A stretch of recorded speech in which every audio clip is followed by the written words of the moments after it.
বিসমিল্লাহির রহমানির রহিম। হে সমস্ত জগতবাসী, বিশ্ব আধ্যাত্মিক জ্ঞান সঞ্চার দরবার শরীফ হইতে আমি চাঁদনী চিশতি আপনাদেরকে জানাই আন্তরিক শুভেচ্ছা ও অভিনন্দন। আমার লক্ষ্য আমার মুর্শিদ কেবলা গাউসুল আজম শামীম আলী চিশতির দরবার হইতে কিছু তত্ত্বকথা আলোচনা করব। আলোচনাগুলো সবাই ধৈর্য ও মনোযোগ সহকারে শুনবেন। আজকের আলোচনাটি হবে রোজার পুরস্কার আল্লাহ তাআলা নিজের হাতে দিবেন, প্রমাণ সহকারে বিষয়টি আজকে তুলে ধরব। আজ থেকে আমরা প্রায় 18টা রমজান পার করে ফেললাম। 17-18 রমজানে আমরা কি বুঝতেছি? আমরা এই জিনিসটাই বুঝতেছি, আমরা যখন 3 বেলা খাইতাম তখন আমাদের দ্বারা খারাপ চিন্তা, খারাপ দৃষ্টি এবং দেখা যায় খারাপ কর্ম আমরা ধাবিত হয়ে যাইতাম। কেউ গালি দিলে তাকে আবার উল্টো গালি দিয়ে দিতাম। কেউ আমাকে থাপ্পড় দিলে আমিও তাকে ঘুরে থাপ্পড় মারতাম। এখন আর গড়িয়ে মারি না, খারাপ কাজও করি না। তার মানে আমার মধ্যে যে 6টা রিপু আছে সেই রিপুগুলো না খেয়ে থাকতে থাকতে এখন তারা আর শক্তি পায় না, যার ফলে এখন আমরা সুপথে আছি।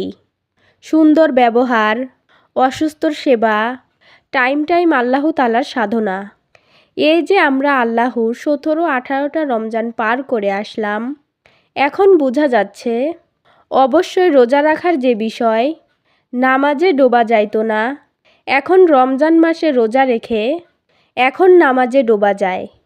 একটা সময়ে আমরা নামাজে ডুবতে গেলে অন্য কিছু সামনে হাজির হয়ে যায়। তাই বলতে চাই, আমরা বর্তমানে ইবাদত করতে, সাধনা করতে মনে আনন্দ পাই, অন্য কোনো লোভ লালসা নাই। হে সমস্ত জগতবাসী, এইভাবে যদি কেউ থাকতে পারে অবশ্যই চলো আমরা জান্নাতে চলে যাই, যাওয়ার জন্য কোনো বাধা বিঘ্ন নাই। হে সমস্ত জগতবাসী, মানুষ একটা কথা বলে থাকে, রমজান মাসে রোজা রাখলে আল্লাহ খুশি হয়। না বাবা না, এখানে মূল বিষয় হলো আল্লাহ যদি না খেয়ে থাকলে খুশি হতো তাহলে সূরা মাউনে কেন বলল, দুর্ভোগ সেই নামাজকারী যারা ইতিমের গলা ধাক্কা দেয়। আরও কিছু বলবো, যারা ক্ষুধার্তের পেটে আহার দেয় না। তাই বলবো, হে সমস্ত জগতবাসী, সেদিক দিয়ে আল্লাহ তাআলার ক্ষুধার্তদের দেখলে কষ্ট লাগে। মানুষ যখন রমজান মাসে রোজা রাখে সেই কষ্ট কি আল্লাহ পায় না? কেন রোজা রাখি? কেন রোজা রাখতে বললেন? এই রোজা রাখার মূল উদ্দেশ্য হলো মানুষের 6 রিপুকে দমন করা, মানুষের এই রিপু যাতে কাজ করতে না পারে, মানুষের মধ্যে 6টা লতিফাকে জাগ্রত করবে এবং দেখা যায় সর্বদা জিকিরে থাকবে, রমজান মাসে রোজা রাখবে। তখন আস্তে আস্তে এই ঘটনাটি ঘটতে থাকবে, সেই মানুষটা দিন দিন অলি আউলিয়াদের পথে চলে যাবে। কোন মানুষদেরকে আল্লাহ তাআলা পুরস্কার দেবে বলেছিলেন? হাদিস শরীফে আছে, রোজাদারদের পুরস্কার আল্লাহ নিজ হাতে দেবে। হে সমস্ত জগতবাসী, তাহলে আজকে কি বুঝলাম? রোজাদারদের যদি পুরস্কার আল্লাহ নিজ হাতে দেয় তাহলে আল্লাহর হাত আছে, বোঝা গেল।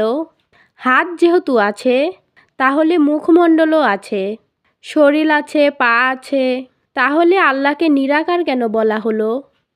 যদি বলা হয় হ্যাঁ আল্লাহ তো নিরাকারই, তাহলে নিরাকার শব্দের অর্থ তো নাই, তাহলে নাই জিনিসের আবার হাত কোত্থেকে এলো? হে সমস্ত জগতবাসী, এর পরবর্তীতে আপনারা আলোচনা পাবেন আল্লাহর আকার নিরাকার বিষয় নিয়ে। সেই পর্যন্ত সকলেই ভালো থাকবেন। আমার এই চ্যানেলটি যদি আপনার কাছে নতুন হয়ে থাকে অবশ্যই সাবস্ক্রাইব করে পাশে থাকবেন। সর্বশেষ সকলের চরণে হাত রাখিয়া একটা কথাই বলতে চাই, আল্লাহ গোপনেরও গোপন। সেই গোপনকে পাইতে হলে অবশ্যই একজন কামেল মুর্শিদের কাছে যাইয়া বায়াত গ্রহণ করুন। বায়াত গ্রহণের মাধ্যমে আল্লাহকে লাভ করুন। সকলেই সুস্থ থাকবেন, ভালো থাকবেন। আল্লাহ হাফেজ।